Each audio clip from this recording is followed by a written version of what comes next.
Hello, everybody. Welcome to Matthew's Interviews. Today's guest joined YouTube October 18th of 2020. He has 1,074 estimated account views, 38 videos, 43 subscribers. His most popular video is Misfits Skulls cover country version with 101 views. Please welcome the Bone Ranger.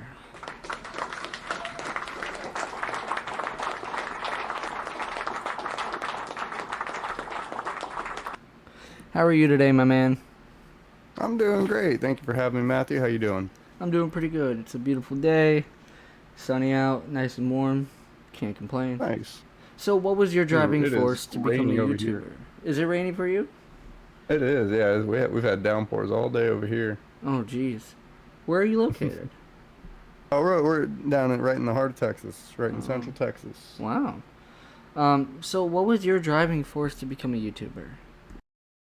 Well, I guess I never really set out to be like become like a YouTuber per se. But it's uh, a good platform for putting videos out and and getting relatively large reach and all that. But say mainly craziness, I would say, being cooped up for the better part of a year in quarantine and whatnot. And because I'm a musician by trade, before the pandemic hit, I was doing live music and all that, and then the pandemic hit and that stopped real quick. So I was sitting up at the house, getting all cooped up, getting a little stir crazy. And October rolled around. It's always been my favorite time of the year. I love Halloween. I love setting up like Halloween decorations at the house. Like I go all out. I'm usually the one guy on the street where they're like, okay, we're gonna go trick or treat there tonight because he's had his decorations up for every day this month, kind of thing. And I got my Halloween costume this year. I said I'm still gonna dress up even though I'm not trick or treating. Have some fun with the kids and all that. And said, you know what? Well, I got this, costume on. I'm gonna play a little song, upload it to YouTube, and I think that'd be kind of fun. Come up with a little character or whatever. And then I thought, hey, I really like I like old horror host, hosting things like Night of the Living Dead and all that. And said, you know what? I like that movie Carnival of Souls, and it's public domain, so that means I can upload it onto YouTube for free. And maybe I can come up with an intro, and then come up with some wraparound bits, maybe some jokes or something like that. Do an old school horror host thing, upload it, and see what happens. And I did that, and then started liking it. I had a hell of a lot of fun doing the first one, so I said, I'm gonna do a couple more, see what happens. And did a couple more, kept doing like punk songs, like horror punk songs from like Misfits and 45 Grave and whatnot, kind of as like reimagined as country songs and all that. And was having fun doing that. And recently I kind of changed it up, and I've been doing country songs, like kind of like parodies, like a little bit like Weird Al, but like horror versions. Like did Amarillo by Morning by George Strait, except Transylvania by Morning, and it's from like Dracula's point of view. And another one I did recently was did a Patsy Cline I Fall to Pieces, but I changed it to I Chopped You to Pieces, and it's kind of about like Frankenstein and Reanimator and all those movies about trying to build a corpse out of a bunch of different pieces and all that. And see, I've been doing that since about October, and been having a lot of fun with it. And I've been trying to put out a horror host video every 2 weeks, every Friday. I call them Freaky Friday freebies because they're public domain movies. Anybody can watch them for free. They're around on the internet. You can download them, do whatever you want to them, which I think is pretty cool. And yeah, I've been having a lot of fun with it. Well, I've seen a lot of your videos now, and I've seen all of your videos now, and it is actually pretty fun to watch. Um, I started watching the longer ones, the public domain video Mm-hmm. movies, but I just don't have the time to sit here for the length of a movie. Mm-hmm. But it Yep. is fun what you're doing, and it's really cool that you just kind of came up with it one day. You're just like, I'm gonna try this. Thank you. Um, so as someone who dabbles in like horror and whatnot, have you ever had anything weird, creepy happen to you? Weird and creepy. So here in Texas, we have a bunch of like urban legends and stuff like that. And I actually live like a stone's throw away from where they filmed the original Texas Chainsaw Massacre. Like literally it's a shopping center now and like a kind of a condo development and stuff. But before that, I was like the where they had the house, and the gas station was pretty close to it, so that's pretty cool. And growing up as a kid in Texas, like they kind of adults tell you that that was a real movie, and there was actually a guy chopping people up and serving them up as barbecue. So that scared me as a kid for sure. But now the only like unexplained thing, like weird, actual weird, freaky thing that happened to me is one time. I guess like I don't know. I kind of hesitate to call it a UFO sighting, but me and my buddies in a park one time saw something real weird that none of us can explain. I think that's about it. Tell us about it. So we were all hanging out, having a good time as teenagers are wont to do, and we're looking. I'm looking up in the sky, and all of a sudden, out of nowhere, this like everything. It's like dead of night. All of a sudden, everything lights up, super super bright, like brighter than daytime. It's like the sound's completely gone, and then it lasts for I want to say like a second, maybe 2 seconds, and then all of a sudden whoosh, back to normal. And I'm kind of sitting there going, "Man, that was cool as hell. What was that?" Like I was thinking, that that was something that I experienced that only I saw or whatever. And then about 2 minutes later, somebody else that we're hanging out with, they're sitting there. They go, "So what the heck was that? Y'all see that weird blind and flash of light?" And me and one of my other buddies turned to each other. We just screamed aliens as loud as we could. Got up, bolted to his house, which was I don't know, maybe 2 blocks away.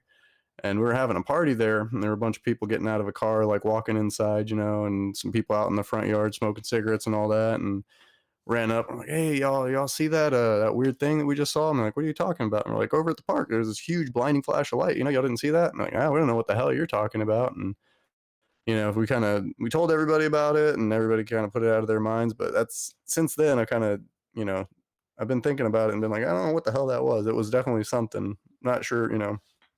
I don't know if you'd consider that a UFO sighting or whatnot, because right beforehand I saw this. I was looking at this star that was kind of like, it looked like a shooting star, but it was kind of going in a weird trajectory. But yeah, I'm not sure what it was, but that's probably the only unexplained thing that's happened to me. I would say like legitimate scary thing. uh Everything else has just kind of been like, all right, let's go to this spot out in the out in the woods. Or there's this one train track down in San Antonio where a school bus is supposed to have stalled out on the track, got hit by a train, and if you go and you put your car in neutral there, all of a sudden, you don't press the gas or anything, you leave it completely still, all of a sudden the car starts moving off the thing, and it's supposed to be the ghost of the kids pushing the car off the train tracks. And I went down, did that one time. That was pretty fun, but it was mainly that, like, not really not really any horror stuff happening to us, just a whole lot of like campfire tales and urban legends and everything. But when you went and did that in San Antonio, because I have heard about Hmm. that legend, did your car actually move by itself? Oh yeah, no, it did. Really? Hmm. And I'm taking you're probably a pretty smart guy and pretty much know the land around there. Would you say it's possible for that to happen, or do you think it was really kind of weird and out of this world?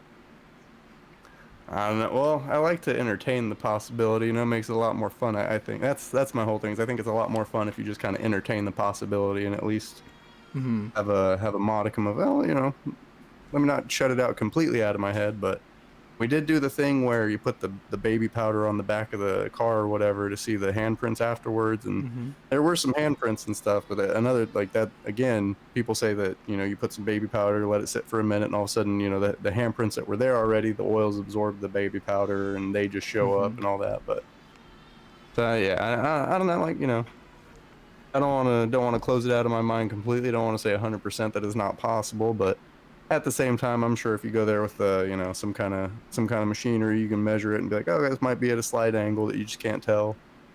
But like, was it like going backwards or forwards?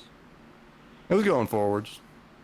Isn't there like a slight like hill there too where it happened? Isn't there like a little Mhm. bump up then a You do, yeah.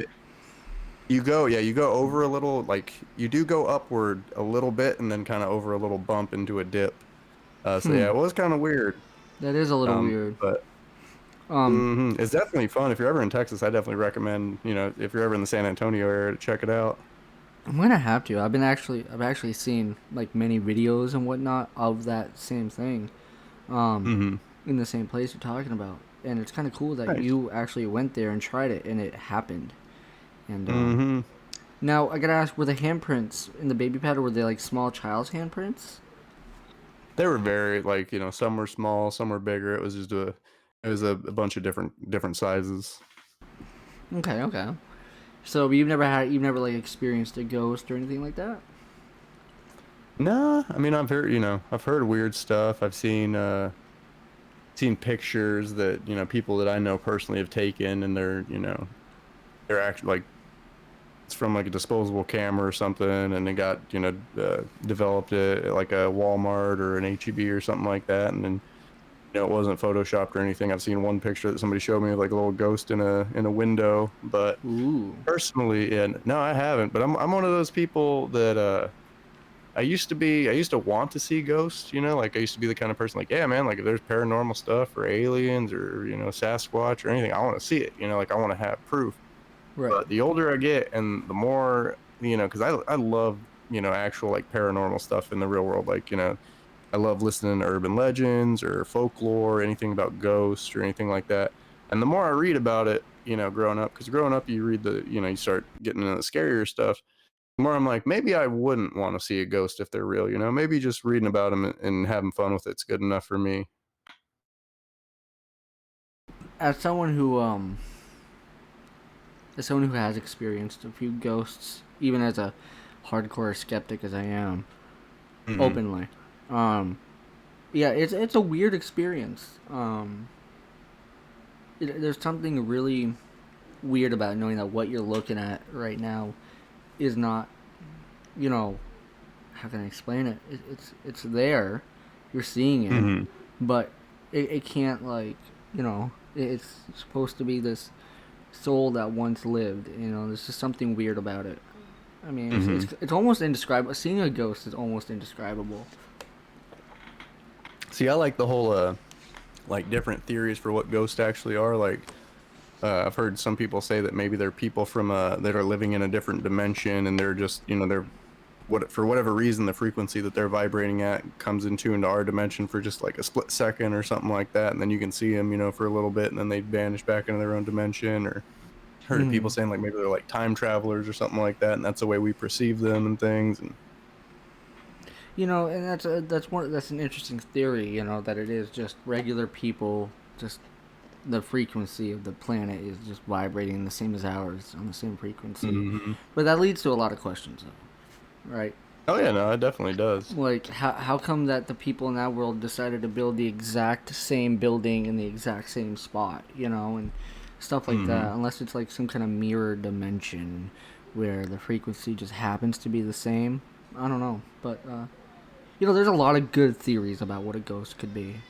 But, Oh yeah. tell us about yourself, man. Like, what do you like to do? Tell us about the life of the Bone Ranger. Well, shoot, mainly just hang out in the crypt, watch some horror movies, play some old country music. But I like do like watching horror movies. Probably a little too much. Like reading comics a whole lot. That's fun as hell too. Who's your favorite comic book That's character? oh man, that's tough. Probably Animal Man, I'd say, for like Hmm. superhero stuff, Okay. and then for like I don't know, man, like Crypt Keeper's definitely up there. And then Mm. like Swamp Thing, they're both pretty cool. Now, who's your favorite supervillain? Okay, that's a good one. Let me see. Favorite supervillain is gonna be. You ever read Green Lantern? I have. Yeah, I like Sinestro a whole lot. He's probably my favorite villain. Sinestro's pretty cool. Um, Hmm. I would have to say, like, my favorite would be Spider-Man. I love Spider-Man. Okay, I nice. grew up with Spider-Man. Um, Hmm. Villain is hard. Villain's always a hard question to answer because there's It's so always more many. interesting.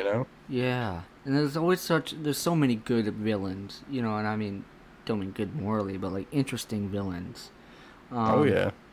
One of my favorites has to be Zod because he's exactly like Superman in every single way, just evil. Hmm. He's pretty much an evil Superman. Um, Hmm. I think one of my favorite anti-heroes, or I don't know what you would call them, anti-villains, is Venom. Um, Okay. because his character arc, he doesn't do everything good. But he's not completely bad either. He's very for himself and what he thinks is best. Except when it comes to Oh yeah. Spider-Man. When it comes to Spider-Man, yeah, they have worked together, with Carnage. but Mm-hmm. he definitely does not like Spider-Man at a base level. Yeah, I was gonna say, I remember back in the day, like when I was a kid, that Maximum Carnage storyline was like Yes, huge. Like I remember seeing bro, that in like grocery stores and the spinner racks and stuff. Like and seeing it's all the so Todd big. McFarlane Spider-Man stuff. It's It was so huge. big. It's a full-size book. That's good as hell too. I It love that one. is. And I think I think my all-time favorite supervillain above all, the one that I always go to, is Carnage because he is just pure evil. There is hmm no change in him. There is nothing about him that's good. He is just an embodiment of pure evil, and the way that Maximum Carnage shows it off, it does so well. hmm You see there's different parts of it where you see into his head, and he has killed Spider-Man. I think it's like 100 different ways. Like, hmm who thinks about that? You know what I mean? Like, Oh yeah. oh, my cat No, just knocked off a bottle off my desk. that Cat's not a Carnage fan, I take it. Apparently not. Apparently it disagrees with me. But I am quite excited to see, how they bring Carnage into the MCU with with the guy who plays Tallahassee in Zombieland. Yeah, that's definitely gonna be interesting. I actually haven't seen that Venom movie yet. I've been kind of falling behind on the superhero movies since the pandemic hit, just because I've been reading so many like comic books. Mm-hmm. Like I kind of get to the point where I sit there reading. I'm like reading like superhero books like an hour a day, and then I go and I'm like, people are like, oh, have you seen the new WandaVision or whatever? I'm like, oh man, I'm kind of fatigued on superheroes right now. I got to put on something else. So true. So true. Like there's just been so many movies and shows now that it's kind of as exciting as it is for some. For a Hmm. lot of us, it's getting a little numbing. Like, yeah, it's cool that they Hmm. can finally do it, but they've done it so much in such a short period of time, from Hmm. Iron Man back in 2008, 12, 13 years ago, and now we have completed the entire first phase of the MCU. I think it's first phase. I could be wrong. But anyway, we I finished think you're up right. to Endgame now, which brought they had so many movies released in that time to make that happen, which was interesting. And I was wrong, by the way. I need to correct myself. They're not bringing Carnage into the MCU. I mean, I think at some point there are some plans to bring the Venom from the Sony universe into the MCU, but I Hmm. am still excited for Venom 2, where they bring Carnage into it. I'm excited to see how it goes against Carnage. But I'm sure in time they're gonna bring, you know, Sony's Venom into the Oh MCU. yeah. It only makes sense from like a money making perspective, Oh because they yeah, got the Spider-Man movies are making gangbusters. bro, for real, they're so popular because they're so good. We're finally getting I mean, the Tobey Maguire ones back in the early 2000s were pretty decent for what Hmm. Sam Raimi was doing, Oh, I but got a soft spot for that second one. I do too. The second Spider-Man, Sam Raimi Spider-Man movie was so good. Doc Ock, Hmm. I can't remember the actor's name, but he did such a great job as Alfred Doc Ock. Molina. Yeah. And did you hear Yeah, they're no, he bringing was him back great. for the third MCU movie though? Yeah, I saw that. I do enjoy now that they're the one good thing about there being so many superhero movies and them being so prolific and ubiquitous and everybody knowing about them, I think, is that now people are like, yeah, no, now you guys can go crazy with it and have wacky costumes and do multiverse stuff, and Oh now we yeah. can understand that there's more than one Spider-Man. You don't got to do an origin story every single time, like Right. I do appreciate that a whole lot. I do too because as we grew up, the comic books didn't always stick with every Spider-Man comic starting the same. Every new series Hmm. of Spider-Man didn't start with Uncle Ben dying. There you had Miles Morales, you had the Gwen Stacy, you had the Spider Pig, you had Hmm. so many different multiple universes of Spider-Man. Let alone Spider-Man. There's so many others too. And it's so Oh yeah. cool that in today's world, we don't have to just, like you said, make movies where Uncle Ben dies every time. You can have Miles Morales. You can have, so many different others, and you can play around with it. Hmm. Like the latest two Spider-Man movies, Far From Home, and the other one there, Spider-Man and Spider-Man Far From Home. They really bring the multiverse into it in a lot of little ways, but you definitely know that they're building up to bring in other Spider-Man. And then on top of that, we had the what's it? The Can't Into remember the the SpiderVerse. Yeah, Into the SpiderVerse. Yeah, that was animated, and even Mm-hmm. adults found that interesting because Well, it's I think that's so cool.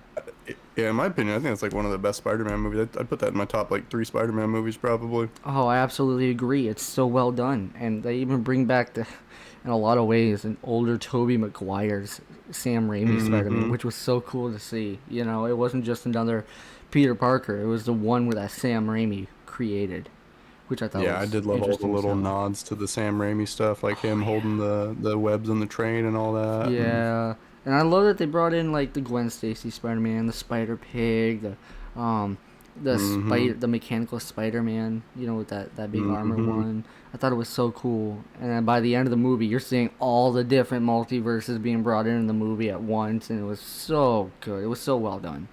Yeah, that movie felt like watching a comic on screen. Like that one really got like I feel like like they always want to be like, oh, okay, so like who is Peter Parker? Like we need to get to the essence of who Peter Parker is. But like Into the Spider-Verse is like, nah, man, like Peter Parker's cool and all, but we want to know who Spider-Man is. You know, like anybody could be Spider-Man, and we want to know like why. And like that's what I love about comics. Is like you read them for long enough. You know, like when I started reading comics, it was like Kyle Rayner was the Green Lantern, Wally West was the Flash, like all these all the first ones they'd all died or like retired and stuff, and you got Right. these kids like taking over, and it's like, well, it doesn't matter that it's Kyle Rayner versus Al Jordan because it's the Green Lantern, you know what I mean? Like it Right. doesn't matter that it's a different Flash, it is the Flash, like it's not about who they are, it's about who the Flash is, like Right. what does that character embody and what do they stand for and whatnot. And I feel like Spider-Verse definitely got that, like about comic characters.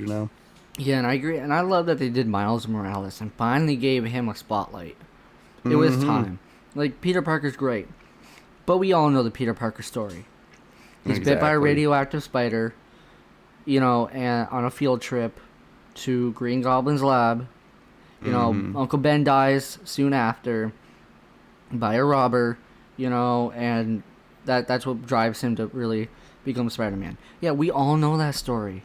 So like Mm-hmm. for everybody to keep doing it was really getting kind of bland. And Yeah, kind of. You feel like it's insulting your intelligence at some point. oh yeah, absolutely agree. So the fact that they started with Miles Morales was great. And I also love that the new Spider-Man movies, Uncle Ben's already dead. Mm-hmm. Like we didn't have to see him die for the 800th time on screen. Exactly.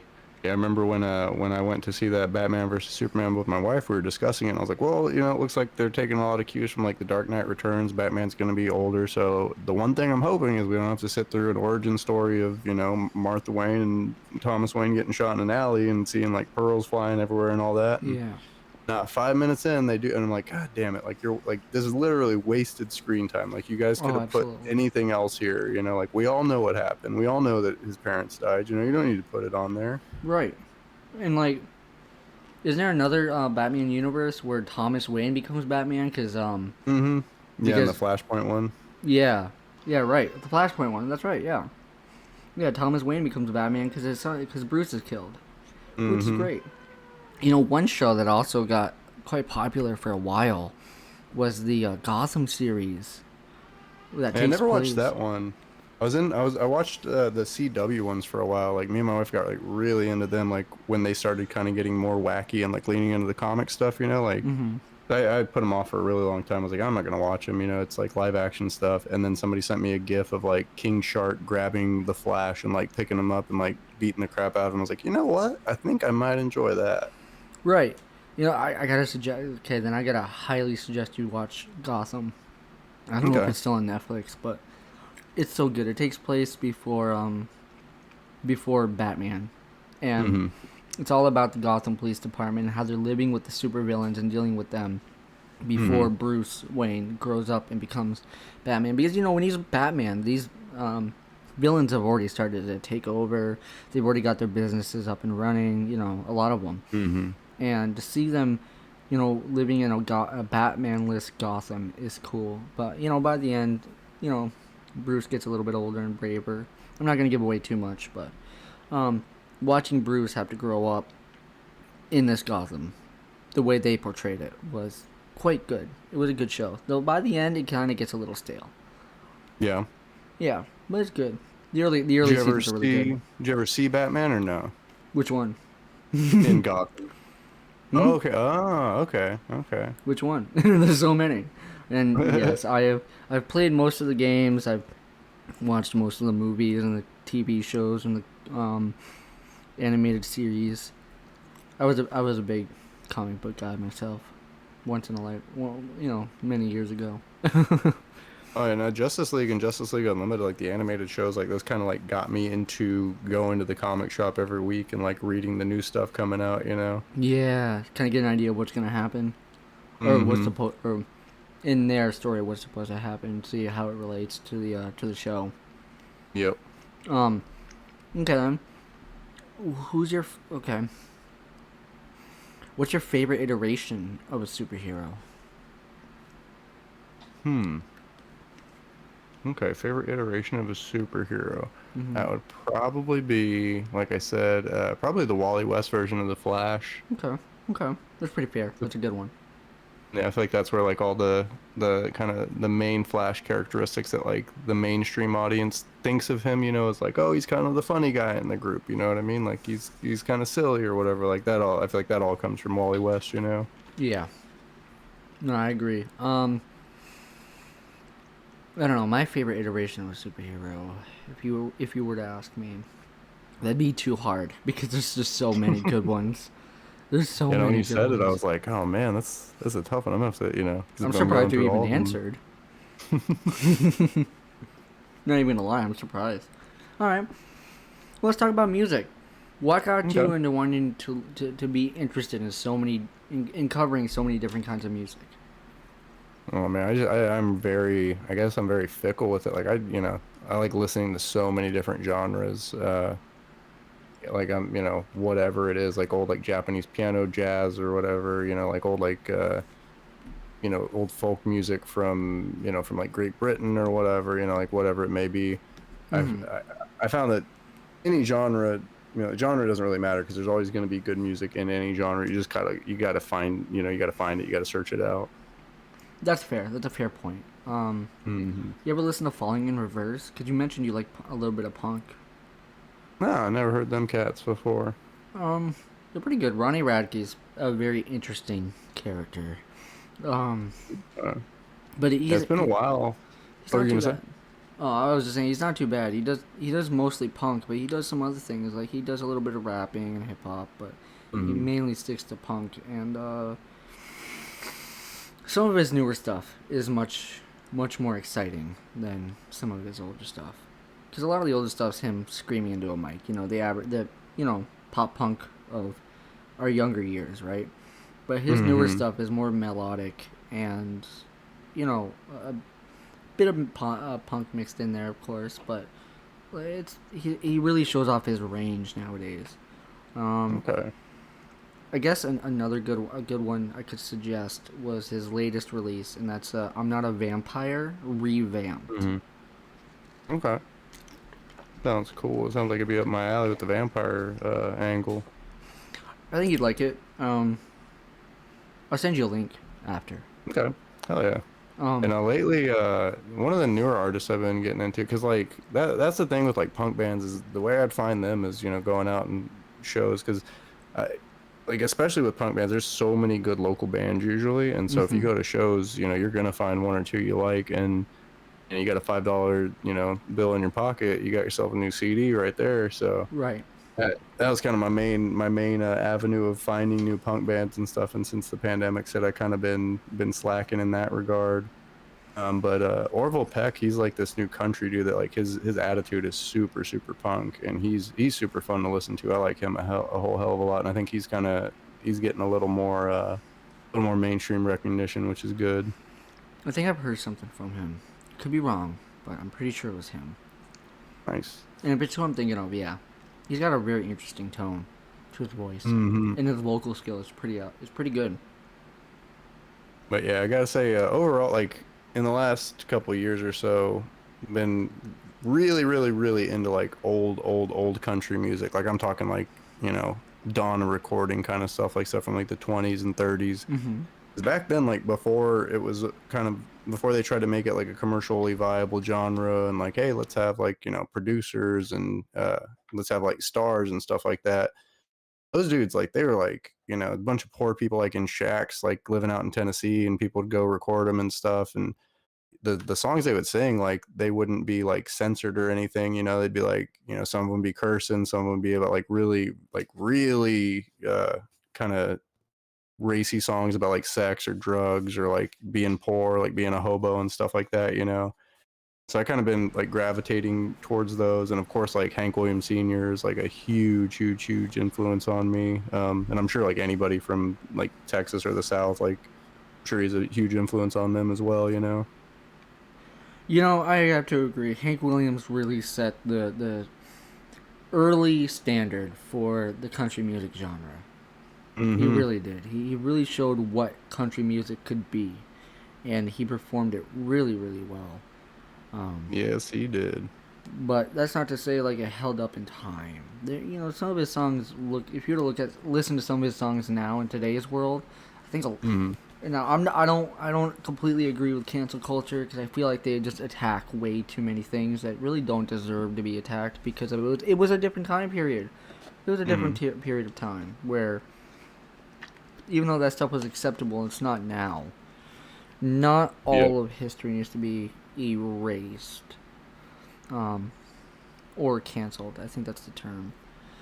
I think there's Yeah, a lot of especially with the old songs, like there's a lot of like value in them and stuff. You know what I mean? Like I was listening to and you can, and not just that, like a lot of a lot of old country songs are like old folk songs that have been changed and like updated throughout the years. You know what I mean? mm-hmm. And one cool thing about country is like back in the 50s and 60s there were a lot of like really cool women acts that would be real subversive, and they'd take an old song and switch around, like songs from like male points of view, switch around, make it from the female point of view about like, oh, you got a song about going out and having a good time with your wife sitting at home waiting. Well, I'm gonna write a song from the point of view of the lady waiting at home and stuff like that. Yeah. And so I feel like they're, because I've covered tons of country songs where it's like, you have, like you're saying, you have some lyrics that like could be seen as problematic and stuff. And what I like to do is just like, okay, well, let's change that and let's update it and let's make it more, like more inclusive or more, so people nowadays would want to listen to it, and not as like there's one line like I love Charlie Pride, like he's one of my favorite artists. But there's one line in Kiss an Angel Good Morning where he says like, he says something like, I think the exact line is like, the secret of happiness is like a man and a woman in love. And like it's like innocuous. He didn't mean it to be like, oh, anti, like he didn't mean it to be homophobic or anything like that, I'm sure. But at the same time, it's like, if you are gay and listening to that, it's like, oh man, that's kind of, I feel like a little excluded from it. And so it's like, okay, well, if I'm going to cover that song, I'm going to like update the lyrics and change it and just be like, okay, to two people in love or something like that, because like I'm saying, I'm sure he didn't mean it to be homophobic or anything like that. And like, if like you're saying, why throw the baby out with the bathwater? So it's like, it's still a great song, just update it and change it, make it a little more acceptable. Right. And I think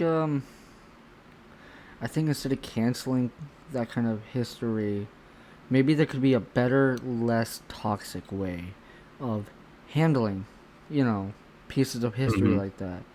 Because there is some value in it. Because it gives us insight into the minds of the people behind the music, behind the writing, behind the, you know, I'm just gonna say incident as an umbrella term. Mm-hmm. And to completely cancel it and take it off of everything is a little much because like I said, there's still value in it for people who can learn from that. Mm-hmm. Psychologists, doctors, whatever the situation, writers, whatever the situation may be. Um, Mm-hmm. but It's like H.P. Lovecraft is like hugely in, like, especially now, like there's a bunch of movies being made of H.P. Lovecraft stories and stuff, and the guy oh was like yeah, extremely racist, like to the point where you read some of his stories and like there's one called I think it's either the Murder at Red Hook or the Mystery at Red Hook, and like for the most part you can read some of his stuff and like you can ignore the racist subtext and stuff, but that one is just, it's like it's everywhere. he's in, it's about like downtown New York, and he's talking about like how this certain minority group is always like this and they look like this, and it's like, it's really like kind of it's to the point where like it is offensive, and like Mm-hmm. reading it I was like, I don't even want to read it. There's an author though, Victor Laval, or I think it's it's either Victor Laval or Victor LaSalle. He's amazing. He's a great author, and he wrote this book called The Ballad of Black Tom, and it's like it takes place in that story, but from the point of view of this like black musician who gets hired for this party that is like the climax of the H.P. Lovecraft story, but it's from his point of view rather than being from like the white character's point of view. Huh. And he like completely like saves it and makes it to where I still don't want to read the H.P. Lovecraft story, but now I can read his version of it and still like enjoy that. Like, okay, because the like the climax that happens, it's like, pretty horrific in the book, and it's pretty fun to read, and so it's like it's cool that he was able to twist that and make it so it's like, hey, I'm gonna take this and I'm gonna reclaim it and make it my own. Now, I got a question for you. Hmm? Now, do you have many videos planned for the future of your channel that we can look forward to? Oh yeah, totally. Got a couple coming out. So as far as the I got a couple more music ones coming out. I just released a parody of Jolene by Dolly Parton, Yup. but I changed the lyrics. I call it Big Leech, and there's a movie called Attack of the Giant Leeches by Roger Corman, and it's kind of about that movie. Okay, okay. And that one just came out a few days ago, and then there's another one, a Patsy Cline cover, told you about earlier, Mm-hmm. a cover I Fall to Pieces, but I call it I Chopped You to Pieces. Yep, And you then mentioned that. Mhm. And then as far as the horror host videos, I do got the aforementioned Attack of the Giant Leeches coming out Mm-hmm. on May 14th. That's a Friday. And then after that, the next one is the Vampire Bat on May 28th. Now, have you ever thought about maybe like doing something a little different? Like maybe taking like Orville, I can't remember his name right now, Orville but Peck. yeah, yeah, taking his day of the what is it, Independence Day, um, voice radio narration from back in the 30s or whatever it was, and maybe like playing that and commentating on it or something like that. Taking your twist and playing that with it. Oh, like doing like an old school radio show or something like that? Yeah, yeah.